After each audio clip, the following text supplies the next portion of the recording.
Hello प्यारे दोस्तों, आप सभी लोगों का स्वागत है हमारे टू प्लेटफॉर्म पर। तो जैसा कि हमारा क्लास चल रहा है मियोसिस डिवीजन, सेल डिवीजन का दूसरा पार्ट मियोसिस डिवीजन हम पढ़ रहे हैं अर्धसूत्री विभाजन। अर्धसूत्री विभाजन की मैंने फर्स्ट क्लास ले ली है, जिसमें हम लोगों ने पहला फर्स्ट मियोसिस डिवीजन पढ़ लिए थे, जिसे रिडक्शनल डिवीजन कहते हैं। जो नहीं देखे वो देख ले, क्योंकि उसके बाद ये सेकेंडरी मियोसिस डिवीजन चलता है। तो यहाँ जो पढ़ेगा उसको समझ में नहीं आएगा, क्योंकि ये आधे पर से हो जाता है।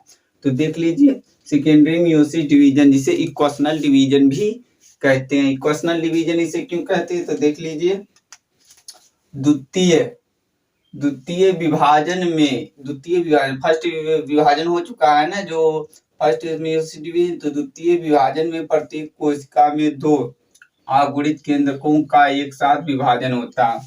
दो आगुणित केंद्रक, तो फर्स्ट मियोसिस डिवीजन में टेलोफेज फर्स्ट तक हम लोग पढ़े थे, तो उसमें टेलोफेज में दो केंद्रक विभाजित हो गए। अब दो केंद्रक विभाजित हो गए, तो अब दो केंद्रक विभाजन का भी विभाजित होगा, तो उससे चार केंद्रक हो जाएंगे। तो देख लीजिए, यहाँ दो आगुणित केंद्रकों का एक साथ विभाजन होता है, एक साथ होगा। इस विभाजन में प्रत्येक क्रोमोसोम के दोनों क्रोमैटिड विपरीत ध्रुवों पर जाते हैं। दो क्रोमोसोम के दो क्रोमैटिड विपरीत ध्रुवों पर जाते हैं, ए विपरीत वाले जाएंगे अपने अपने। अतः इस विभाजन से प्राप्त संतत केंद्रकों में क्रोमोसोम की संख्या जनक केंद्रकों के साथ रहती है। मतलब कि अतः इस विभाजन में प्राप्त संतत केंद्र, जो डॉटर न्यूक्लियाई है, संतत केंद्रकों में क्रोमोसोम की संख्या जनक केंद्र को, जैसे हमारे पिता हैं, तो उनका कुछ करेक्टर हमारे में आ गया। तो इसमें जो केंद्रक है, जो जनक केंद्रक होता है, जो फादर के न्यूक्लियाई होता है, उनके समान होता है, एकदम सेम संतत केंद्रक। तो जनक केंद्रक के समान संतत केंद्रकों होता है क्रोमोसोम। अतः इस विभाजन को इक्वेशनल डिवीजन कहते हैं, क्योंकि एक समान हो गए, इसीलिए इसे इक्वेशनल डिवीजन कहते हैं। इस विभाजन में निम्नलिखित अवस्थाएं पाई जाती है। इस विभाजन में निम्नलिखित अवस्थाएं पाई जाती है। इतना पॉइंट आपको समझ आया। तो इसके जो पार्ट ऑफ चलेंगे उसको देखेंगे। पहले मैं फिगर के साथ समझाऊंगा, इसके लिए स्क्रीनशॉट लीजिए, उनको फिर बताते हैं। देख लीजिए, इसमें चार अवस्थाएं होती है, उसके बाद साइटोकाइनेसिस अवस्था होकर समाप्त हो जाता है अपना सेल डिवीजन। तो देख लीजिए, इसमें चार अवस्थाएं कौन कौन सी है। तो पहला प्रोफेज सेकेंड में जो हम लोग प्रोफेज 1 पढ़े थे, इसमें उसका दो बार कॉइलिंग अथवा दो बार डिवीजन होता है प्रोफेज सेकेंड का। मेटाफेज सेकेंड में भी दो बार होता है। दो बार ये देखो इक्वेटोरियल प्लेट का निर्माण होता है, दो बार स्पेंडल फाइबर का निर्माण, और दो बार वैसे हर चीज दो बार। एनाफेज सेकेंड, इसमें भी दो बार होगा वही चीज, और टेलोफेज सेकेंड में भी ये दो बार होता है। फिर साइटोकाइनेसिस में देखिए, टेलोफेज सेकेंड जो ये दो बार होता है, दो केंद्रक चार केंद्रकों में विभाजित हो जाते हैं। यहाँ पर चार केंद्रकों में विभाजित हो जाते हैं। साइटोकाइनेसिस में चार कोशिकाओं का आवरण बनना चालू होता है। यहाँ पर देखिए 4 डॉटर सेल का निर्माण हो गया है। तो एक सेल से 4 डॉटर सेल का निर्माण होता है। एक सेल से 4 डॉटर सेल का निर्माण होता है। ये मियोसिस डिवीजन का होता है। फिगर तो आप देख लीजिए, खींचे स्क्रीनशॉट लीजिए, इसके बारे में पूरा बताते हैं, लिखाते भी है। अब देख लीजिए उन अवस्थाओं को विस्तार से वर्णन, जो मैंने लिख के आपको बता दिया है, उसकी थ्योरी, बस इतना ही है। इससे ज्यादा क्वेश्चन आपको पूछेगा ही नहीं, ये ध्यान दीजिएगा। इससे ज्यादा क्वेश्चन आपको नहीं पूछेगा। मेरी थोड़ी तबीयत डाउन है, इसीलिए मैं आज इस तरह सुस्त होकर पढ़ा रहा हूँ, तो आप ध्यान दीजिए। प्रोफेज सेकेंड में अपना क्या था, फिगर आपने देख लिया। पहला पॉइंट देख लिए, प्रत्येक क्रोमोसोम के सिस्टर क्रोमेटिन में रिलेशनल कॉलिंग नहीं होता है। जो अपना रिलेशनल कॉलिंग है, जो रिडक्शनल में हमने पढ़े थे, इसमें वो नहीं होता है। सिर्फ प्रोफेज फर्स्ट जैसे रहता है, वो दो भागों में विभाजित हो गया, दिखा दिया ना।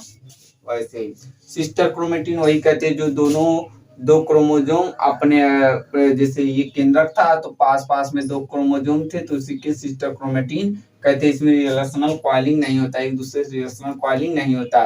सिस्टर क्रोमेटिन एक दूसरे से अलग दिखाई देते हैं। वो दोनों थे, वो सेम नहीं रहते हैं, इसमें अलग अलग दिखाई देते हैं। इसकी साइज कुछ अलग रहेगी, वो कुछ अलग रहेगा। क्रोमोसोम कॉइलिंग के कारण स्पष्ट रूप से दिखाई देने लगते हैं। इसमें क्रोमोसोम कॉइलिंग के कारण छोटे व मोटे हो जाते हैं, जो स्पष्ट रूप से आपको दिखाई देने लगते हैं, लेकिन पूरे स्पष्ट रूप से नहीं, सिर्फ स्पष्ट रूप से दिखाई देते हैं, हाँ ये क्रोमोसोम है। न्यूक्लियस और न्यूक्लियोलस अपैरमाने उपस्थित होते हैं किसमें? प्रोफेज सेकंड में। मेटाफेज सेकंड में आ जाइए अपना।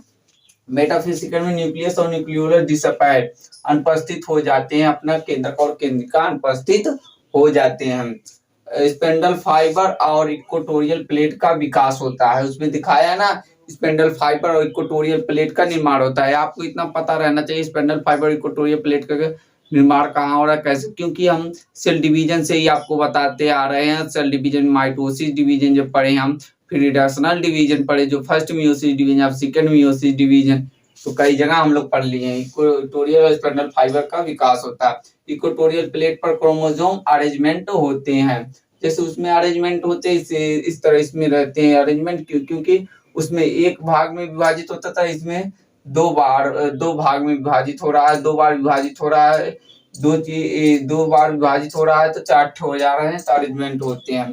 स्पेंडल फाइबर क्रोमोसोम के सेंट्रोमियर से अटैच होते हैं, जो अपना स्पेंडल फाइबर और क्रोमोसोम के सेंट्रोमियर से, जो बीच वाला सेंट्रोमियर उसे कहते हैं, उससे जुड़े होते हैं।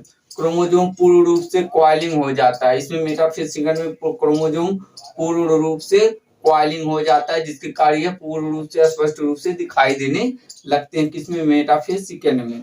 एनाफेज सेकंड में डिसअपैर इक्वेटोरियल प्लेट, इसमें इक्वेटोरियल प्लेट का लूप हो जाता है, इक्वेटोरियल प्लेट गायब हो जाती है। और जो दूसरा पॉइंट देखिए, स्पेंडल फाइबर क्रोमोसोम को अपने अपने ध्रुवों के ओर खींचने लगते हैं, जो स्पेंडल फाइबर क्रोमोसोम के सेंट्रोमियर से अटैच्ड होते हैं, वो अपने ध्रुवों की तरफ खींचने लगते हैं। चित्र में आपको देखते रहना चाहिए, आप बना लिए होंगे, मैं तो मिटा दिया, आपको चित्र देखने मुझे तो याद है, मैं बताता रहूंगा। जो स्पेंडल फाइबर क्रोमोसोम के अपने ध्रुवों की तरफ खींचने लगते हैं, आप देख लीजिए ना, ऐसे ऐसे बट रहे हैं, तो हो गया ना, स्क्रीनशॉट लीजिए। इसके बाद टेलोफेज सेकंड बताते हैं। अब देख लीजिए टेलोफेज सेकंड। टेलोफेज सेकंड में disappear of spindle fibre, spindle fibre का लूप हो जाता है, स्पेंडल फाइबर गायब हो जाती है, आपकी स्पेंडल फाइबर गायब हो जाती है। और देख लीजिए क्रोमोसोम अनकॉइलिंग हो जाते हैं, जो अपना क्रोमोसोम है कॉइलिंग होता है उसमें एनाफेज सेकंड में, लेकिन इसमें आकर टेलोफेज सेकंड में अनकॉइलिंग हो जाता है, उनके ढीले गोले के समान पूरा फैल जाता है, पूरा फैल जाता है, जिससे क्रोमोसोम उनके ढीले गोले के समान दिखाई देने लगते हैं।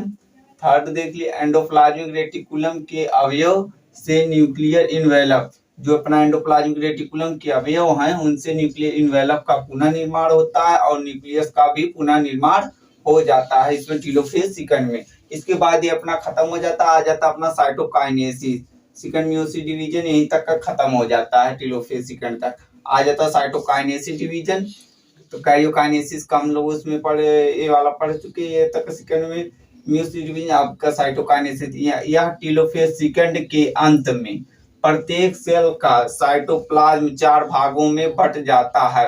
मैंने दिखाया ना टेलोफेज सेकंड के बाद जो आपका साइटोकाइनेसिस जब डिवीजन होता है, इसमें साइटोप्लाज्म जो जीव द्रव्य है 4 बराबर भागों में विभाजित हो जाता है। परिणाम स्वरूप एक पेरेंट सेल से 4 डॉटर सेल का निर्माण होता है, एक पेरेंट सेल से 4 डॉटर सेल का निर्माण हो जाता है, जिसे टेट्राइड कहते हैं।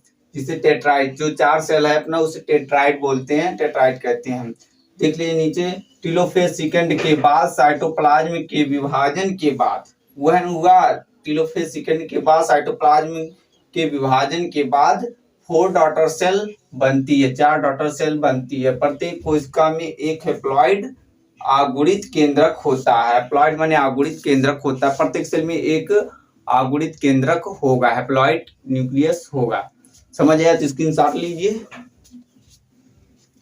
तो आज की क्लास यहीं पर समाप्त करते हैं, और आपका चैप्टर ये पूरा समाप्त हो गया, सेल डिवीजन। सेल डिवीजन यहीं तक था, और जो सेल डिवीजन अगर आपको चाहिए माइटोसिस और मियोसिस डिवीजन में अंतर क्या है, तो क्लास चाहिए तो कमेंट करिएगा। और सेल डिवीजन में जो प्लांट सेल और एनिमल सेल है उसमें अंतर चाहिए तो भी कमेंट करिएगा।